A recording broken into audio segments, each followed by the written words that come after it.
ए plus B का whole cube. आज हम प्रूव करने लगे ए प्लस बी होल क्यूब इसके बराबर निकलती है। ठीक है, अब कैसे होगा इसको हम समझाता हूँ, जरा समझे।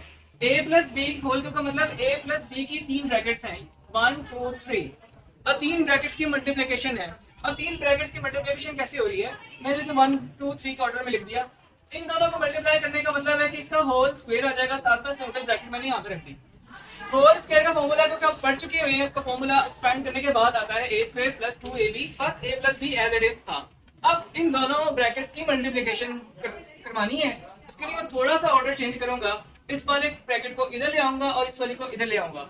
अब क्या हुआ है आगे, आगे ये हो रहा है कि ये जो ए है इस पूरी ब्रैकेट से मल्टीप्लाई होगा, जैसे कि मल्टीप्लिकेशन का ऑर्डर होता है। उसके बाद प्लस बी दोबारा से इस वाली ब्रैकेट के साथ मल्टीप्लाई होगा। अब आपने देखना है क्लास कि यहाँ पे ए है, ए ने दोबारा ए के साथ मल्टीप्लाई होना है तो ए क्यूब हो जाएगा, ए फिर 2 ए बी के साथ मल्टीप्लाई होगा, यहाँ पे 2 ए स्क्वायर बी आ गया, फिर इसी तरह से ए के साथ मल्टीप्लाई हुआ ए बी स्क्वायर आ गया रिस्पेक्टिवली। इसी तरीके से ए बी यहाँ पे सबके साथ मल्टीप्लाई हुआ और आपके पास ऑर्डर में ये चीजें आ गई हैं। ये चीजें अब इस तरह से पॉज करते हैं। अब हम इसको ऑर्डर पर लेके आएंगे। अब हमने देखना है कि सेम टू सेम चीजों को कहाँ हमें पेयर बना लेते हैं। हमें लगा कि ए क्यूब यहाँ पे और कोई नहीं है, ठीक है, 2 ए स्क्वायर बी, ए स्क्वायर बी का यहाँ पे है जी, हाँ एक है, इसके साथ हमने इसकी पेयरिंग कर ली ए स्क्वायर और बी की। और अब हमने देखने आगे ए बी स्क्वायर, क्या आगे ए बी स्क्वायर आ रहा है जी, ए बी स्क्वायर आ रहा है, इसकी पेयरिंग इसके साथ कर ली। अब हम इसको अरेंज करेंगे। यहाँ पे हमने लिखा पहले ए स्क्वायर और बी वालों को एक साथ लिख लिया, फिर ए बी स्क्वायर वालों को एक साथ लिख लिया। आगे पीछे हो सकता है, इसमें कोई मसला नहीं है, प्लस बी क्यूब आ गया।